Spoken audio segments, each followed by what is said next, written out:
And Bonds hits one high. Hits it deep. It is out of here. 7:56. Bonds stands alone. Now Booker with Tucker on him. Throws it up for 8. Shot blocked by Antetokounmpo. What a block from Giannis. 17 seconds from Game 7 or from championship number 6. Jordan open. Chicago with the lead. Minute remaining. And they're putting Curry in the pick and roll, trying to get him on Irving. Irving and Curry, one-on-one. Irving puts it up. It's good. Kyrie Irving from downtown. We're sending it in, Jerome. That's for damn sure. Yes. What is up, everybody? Welcome to Taproom Sports Podcast. I am your host, Jordan Stacks on Stacks. Let's join with my guy, Aaron Kidd. Thank you for joining me, Aaron. Always a pleasure to have you on, especially when we're talking some college hoops. And we are down to the very final weekend of the men's college basketball season. The games are in Houston. We got 2 games on Saturday, and then the national championship will be decided on Monday.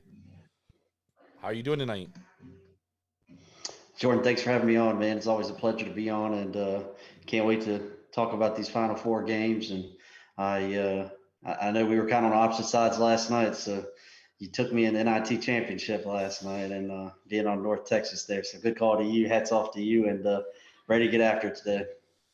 Yeah, man, that was 2 times we were against each other in the NIT. You took Wisconsin. I was on North Texas. Honestly, it took a miracle for North Texas to win that game. So that's one you just you count your blessings and, thank God you were on the right side. It probably was the wrong side, but, sometimes you got to get lucky. You know what I mean? I'm not sure I've ever seen a game go 9.5 minutes without a team scoring at least a point. We're not talking about just field goals. We're talking about a point. And actually, kind of the bigger story is 13.5 minutes. Wisconsin scores 3 points total within the game. So that's just unreal. It was crazy. But, I mean, in the first half, Chucky Hepburn was just like, I've never seen him shoot like that in my entire life. I was like, all right, at some point he's going to come back down to earth. But, I mean, dude, that was just like ultra regression to the mean in that second half. It was insane. And you're right, dude. I've never seen anything like that, but that's how college basketball goes sometimes. Anyways, let's talk about these games on Saturday. So before we get to the games on Saturday, though, I want to ask you, what's your thoughts on the tournament so far? I think it's been a great tournament. Kind of started off with some upsets. If you will. Who would have thought we would have had a Conference USA and Mountain West teams battling out to go to the championship. So just want to say hats off to Conference USA for one. I mean, they've got the CBI champion Charlotte. They had 2 teams in the final NIT last night, and here we are, Florida Atlantic again. So, man, hats off to them. They were a strong conference this year. Absolutely. Yeah, I think the way the tournament's played out, it really speaks to – how wide open this tournament really was. And we talked about it from day one. This is the first year where there's a lot of parity, where there's not one team that, everybody just agrees is the best team in college basketball. I think at this point in the stage, though, I think everybody kind of agrees that UConn's the best team left standing. At least I would hope everybody thinks that. But aside from that, I just this tournament's been so much fun in my opinion. Sorry. It's been a blast. For the first time ever, we don't have a single number 1 seed in the Final Four. First time in a long time. I forget the exact statistics. But man, Miami somehow gets past Houston and Texas to make it to the Final Four. San Diego State has to get through Alabama and Creighton to get to the Final Four. And then FAU probably, if we're being honest, probably had the easiest path. And then UConn, had to get through Gonzaga. And Gonzaga was hot. They came into the tournament, nation's longest winning streak, or into that game. So it's going to be some good matchups. Let's start with the first one on Saturday. This one's at 3 p.m. Pacific Standard Time, 6 p.m. Eastern. San Diego State Aztecs against the FAU Owls. San Diego State, this one opened -1.5. It's been bet up to 3, back down to 2.5. What's your thoughts here on San Diego State? And the total is I think is at 130 right now.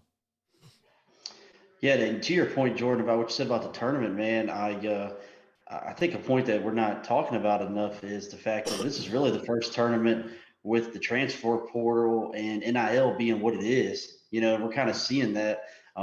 When you talk about, you know, the parity, I think it's because of the transfer portal.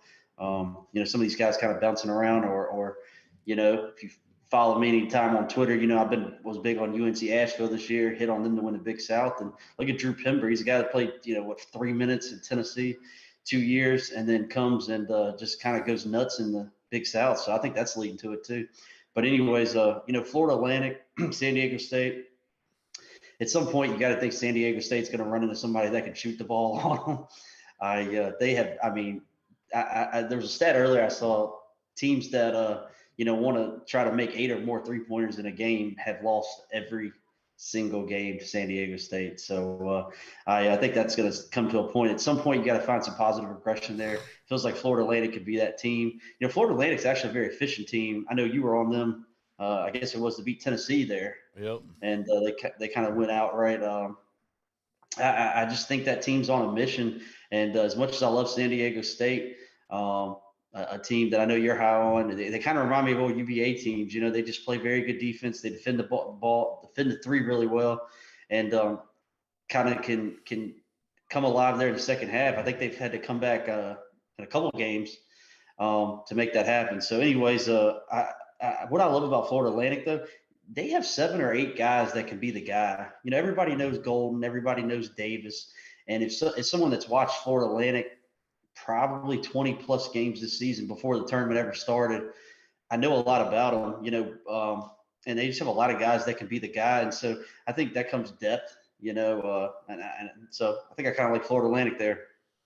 Well, I mean, to the point of like anybody could be the guy. I mean, that's been San Diego State throughout this tournament. Matt Bradley's had 2 stinkers in his last 2 games, and you know they've managed to win those 2 games against 2 of the best teams in the country, if we're being completely honest. And you know, I keep hearing this narrative that, you know, oh, at some point, you know, someone's going to get hot against San Diego State. But, you know, I've said over and over again, that, you know, this is a team that faced one of the best 3-point shooting teams in the entire country in Utah State multiple times. And each time they absolutely shut them down from threes, including at Utah State.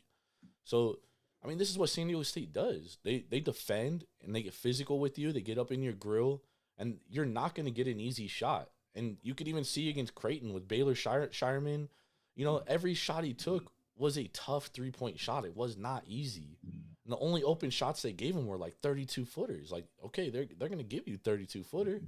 You know, they're not – it's tough. And, you know, Ryan Cockbrenner is one of the best bigs in the country, hands down. And they made his life a living hell in that second half. Nothing came easy for him around the rim. San Diego State, just way too long, way too athletic. You know, a lot of teams don't see this kind of athleticism throughout the season that they just throw at you. Because, I mean, their entire roster is athletic. Even their guards are athletic and strong. Matt Bradley is athletic and strong. Really what it comes down to with San Diego State is, can they score enough points? You know, and that's always the concern. Can you put enough buckets in the basket to win a game? And I think they can, dude. I think they can. I think they've done it. They did it against Alabama, who's one of the most efficient teams on both offense and defense in the country, right? They did it against Creighton, top 20 in offense, top 50 in offensive and defensive efficiency, both. I just think I think they're going to outmatch FAU, man. I think it's going to be a good game. I think it's going to be a close game. I'm not saying they're going to blow them out by any stretch of the imagination. But I just think that San Diego State's going to wear down FAU, and they're gonna pull away with this W. And yeah, man, I like the Aztecs. So Atlantic, I do love Atlantic with the points. You know, something when you start diving into numbers for San Diego State, 16-13-2 against the spread as a favorite this year, which is a 55% clip. But if you look at kind of the movement against the number there, they've only covered the number at a plus 0.4, which isn't a great number there, especially when you're riding the 500 line against the spread anyways. So, the fact that you're getting Florida Atlantic Yeah, but you got to plus understand, 3, I think is great value there. San Diego State's laying double digits in Mountain West games. You know what I mean? They're not laying a bucket. You know what I mean? So it's tough for them to. I understand. You got to take that into consideration, and they're undefeated against the spread in this tournament right now. They've covered every single game. FAU has not. FAU did not cover against Fairleigh Dickinson.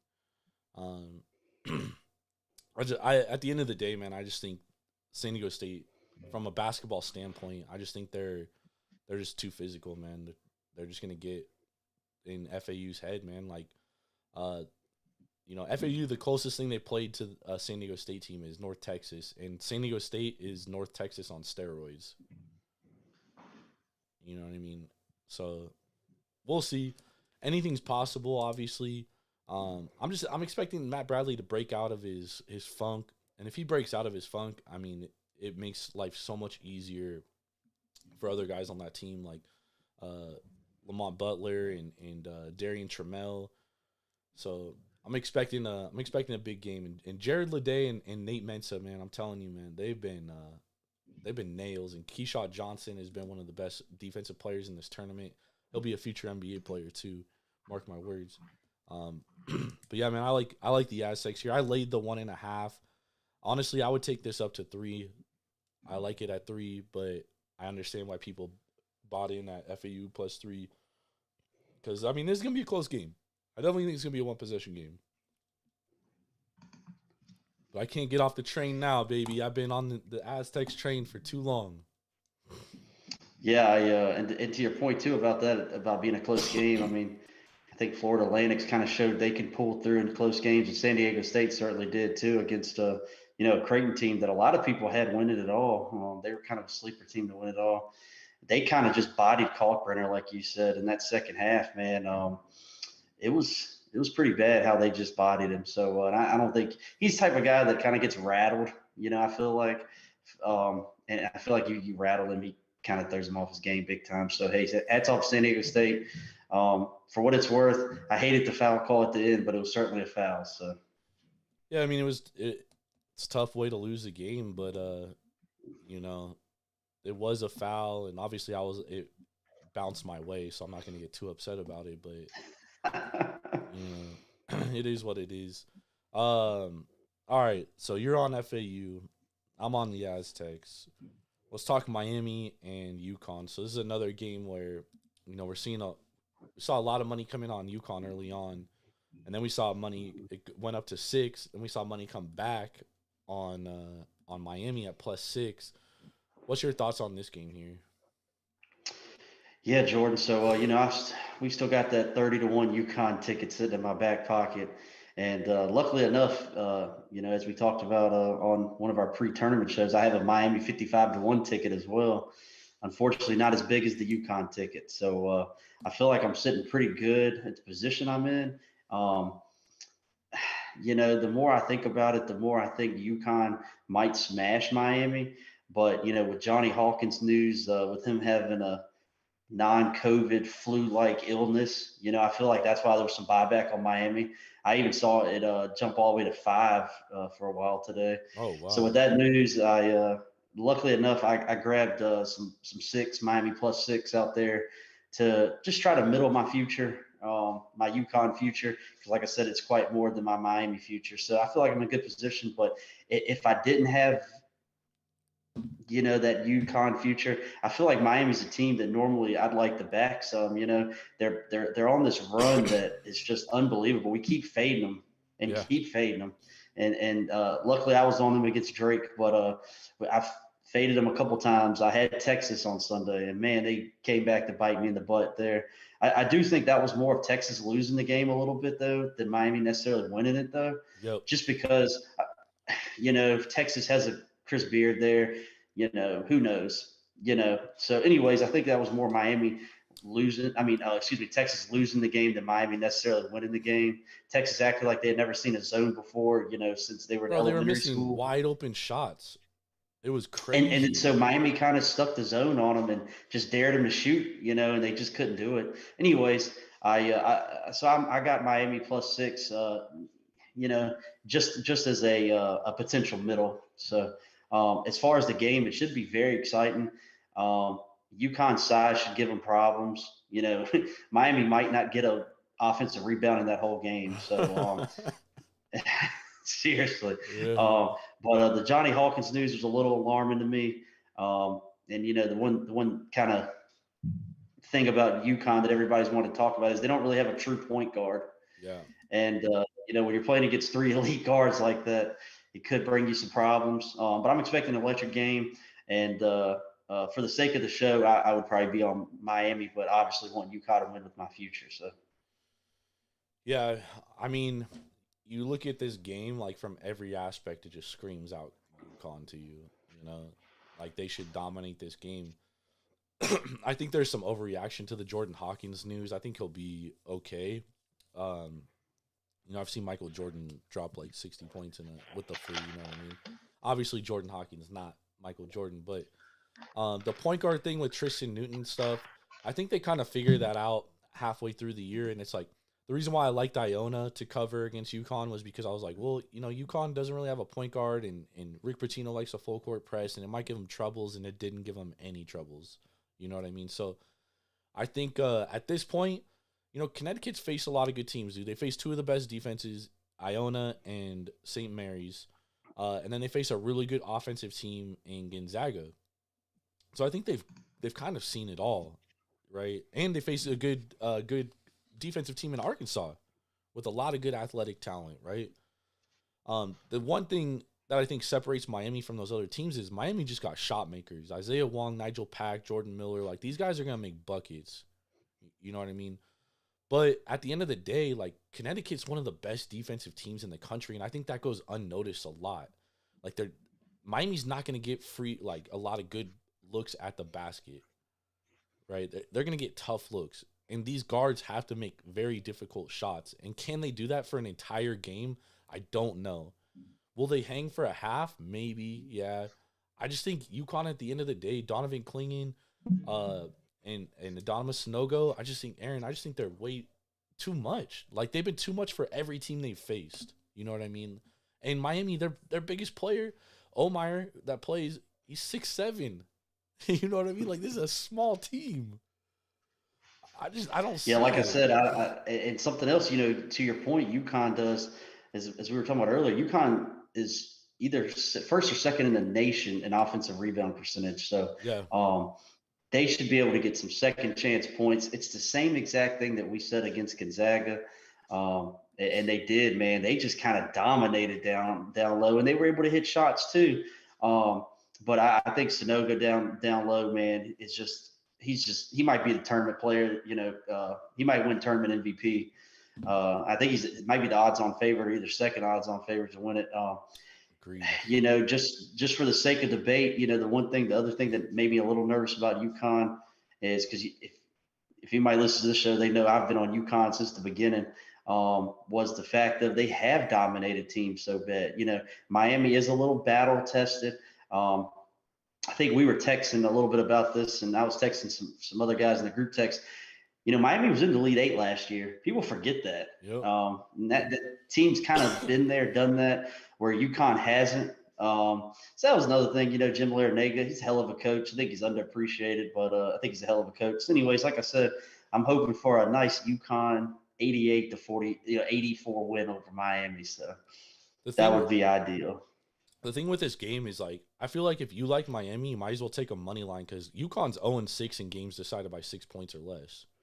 So if you think Miami covers 6 points, you might as well take them on the money line because UConn hasn't showed that they can hang in a close game. I mean, just go look at the Marquette game, the Big Ten, Big East Championship.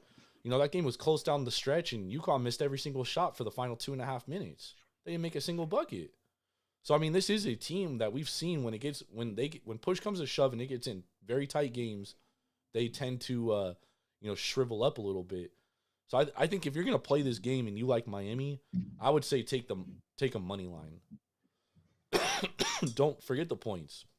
Take a money line. You're gonna get way better value. Like I said, UConn 0-6, like in games decided by 6 points or less this season.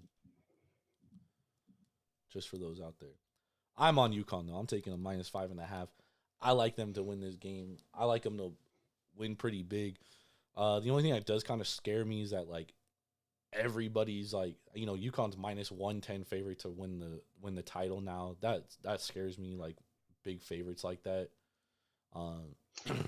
Yeah, but to that point, Gonzaga was a big favorite to win the West Coast Conference in the tournament. Everybody's like, "Oh man, you can't lay -120 to win a conference tournament." It's all about what you see in value. And with with that Gonzaga tournament, you pretty much just had Gonzaga on the money line twice. Yeah. And that's essentially what you got if you like UConn to win it all right now. So I love my 30-1 ticket though. Even like my small Miami 55-1 ticket, but I hope UConn wins and Miami's able to keep it tight so I can kind of middle it and get to the next round. So there you go. So you're on Miami. I'm on UConn -5.5. So for the sake of the show, like I said, I'm on Miami as a middle. For the sake of the show, yeah, Miami. I might honestly play Miami money line and play UConn -5.5. Because don't you have a UConn future as well? I don't have a UConn future. No. I did play a future on San Diego State in the Elite Eight at plus 1100, which is it's all right. But my big one was Creighton at plus 5500, which is why when they played San Diego State, I just took San Diego State regardless because I was like, well, if Creighton wins, then my ticket lives on. If not, at least I win money on San Diego State. You know what I mean? But San Diego State and to that point, Jordan, when you have a future at 30-1 or 40-1 or 50-1 or whatever, you're not really hedging, in my opinion, if you like the other side because you like the other side because you like the points. You know what I mean? You have basically UConn at 30-1 favorite, I guess 15-1 favorite in this game and 15-1 in the next game. And you're trying to middle it. So my ideal situation would be UConn beats Miami by 4 or 5 points. I move on to the next. I've almost doubled or tripled down at that point because I middled it. You got the opportunity and a lot of flexibility in the championship there. So we do this to make money. We do it to make money, whether it's the right side, left side, or indifferent. It's we do it to make money. So that's what we're here for. Absolutely. And like you said, if you get to that championship with that UConn ticket, it gives you a lot of hedging opportunities to hedge out. So that's the most important thing. That's kind of what I'm hoping with. That's what I'm hoping with San Diego State too, so I can get them in the championship with that 1100, and I can hedge out. You know what I mean? And I'll win either way. What were you gonna say, Aaron? Oh yeah, no, I agree, man. I feel like you get there, and whether you're $100 better, you're betting nickels, dimes, it doesn't matter. But if you can get there and make 20 times your initial investment, man, I think that's a bet we take all day long. All day. Everyone would. I would hope everyone would. You know what I mean? Man, love it. All right, so you like FAU to win to beat San Diego State? I like them to cover the 3. I mean, you go back and look, San Diego State, with Creighton, it's a perfect example. It's a 1-possession game, and the fact that you're getting basically a full possession with the 3 points, I think is major value there. I don't know if Florida Atlantic wins the game, but I do feel like it's a 1-possession game either way. Yeah, I think it's gonna be. I think these are gonna be 2 good games. Hopefully, Absolutely. Very much looking forward to them. So obviously for your future, you definitely want UConn to win. So I'm thinking that's your prediction is UConn's going to win the whole thing. I do. I really do. I just think UConn is, they kind of was a team of destiny. People forget how hot UConn started off with. Look at the teams they beat early on in the season. Yep. And then they kind of, went into the Big East. And let's face it, man, the Big East was better than we thought they were going to be this year. Yeah. With Xavier, Marquette, Creighton that we talked about earlier. it was kind of a gauntlet, and people kind of fell off the train. I know we talked about it last show, but people fell off the train. But UConn has just kind of found their identity again. I think the way they came into this tournament, they had a little bit of a chip on their shoulder. And I really hope they don't go into coast mode. And that's kind of what we talked about where they've just been running teams out of the gym. You whether you want to or mean to or not, subconsciously, you just get that mentality. We just got to show up, go through the layup line, and then we're going to walk out of here a winner. So they just got to keep the pedal to the metal. But I think UConn is a favorite for the reason. Yeah, I think UConn wins it all. However, I do think San Diego State presents a lot of challenges for them. I just don't think San Diego State can score enough at the end of the day to beat UConn. I think that's the trouble that they're going to have. But I do think that they have the physicality to match up with Klingon and Sonogo, because obviously, Mensa and Lede and them they're 6'9", 6'10", but they're really long. Their wingspans are very long. That's what gave Kalkbrenner a lot of trouble. Kalkbrenner 7'1", 7'2". He was having hella difficulty finishing over Mensah and Lede all game. So I do think that San Diego State's athleticism and length can give a team like UConn some issues, because San Diego State is like St. Mary's, but more athletic. And obviously they don't shoot the three ball as well. But I don't know. So I think some look ahead lines that I was looking at. I think if UConn played San Diego State, I think it'd be around 4.5.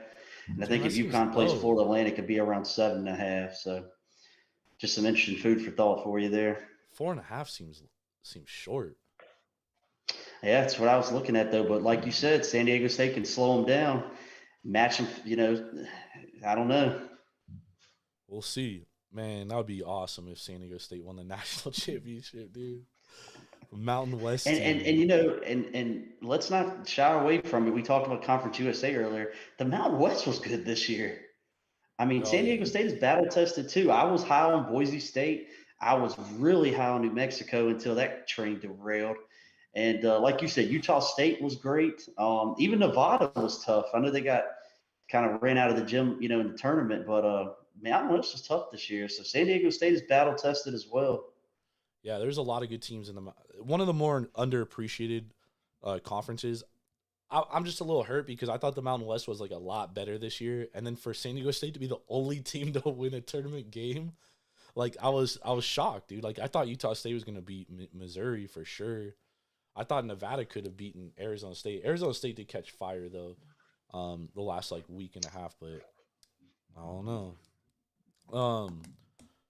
Man, I just think that's a narrative like that we've, kind of bought into, if you will. The Mountain West doesn't win tournament games, and San Diego State's definitely proven everybody wrong on that. Yep, I think it does give us a little bit of vindication that a Mountain West team is making a run like this. It does kind of go to show how talented the Mountain West was. That San Diego State didn't just run through that conference. You know what I mean? They did trip up a couple times. Losing to New Mexico, losing to Boise State, but man, they lost to Max Rice in 4 minutes. That's what they lost to that night. That was ugly, dude. I think he scores 14 straight points. It was just a legacy game. It was pretty incredible to watch, actually. It really was.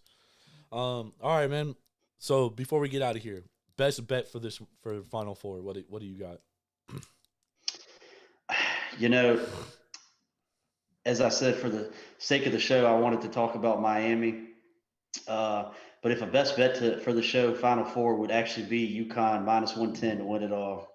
All right, UConn minus 110 to win it all. Yep. And then I'm going to stick with what I know. I've talked about it on multiple shows, and everybody probably gets tired of me talking about it. But I've been on UConn for a while now, and I think they don't lift the pedal up. Now, I'm not to say they're not going to be in a battle against Miami, and I really think it's going to be a good game if they play San Diego State. I could see that being a 1-2 possession game as well. So, but I think UConn wins it all.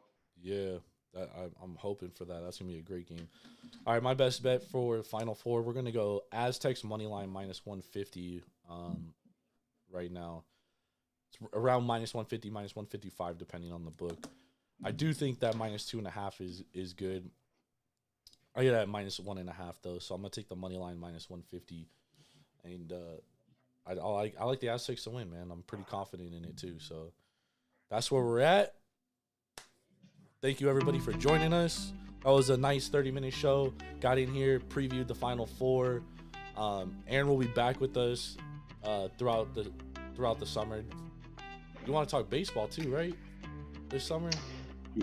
Yeah, we can talk some baseball. Yeah, definitely. I'd love to join y'all. Yeah, so we'll have Aaron on, and then as we start to preview college football, we'll get him on, and then we'll be circling back to college basketball next fall. We'll be previewing and getting ready for the 2023-2024 season. Transfer portal is insane right now, by the way. Guys have been just transferring like crazy. But thank you for joining me, Aaron. Follow him at AK Sports 90 on Twitter. You can follow myself at Jordan Rules TSP on Twitter. Thank you for joining us. I'll be back on Sunday night with Big Ball and Ben Larson and Swerve and Irvin. We'll be breaking down the weekend sports and the opening weekend of Major League Baseball. Thank you, everybody, for tapping in. Let's go.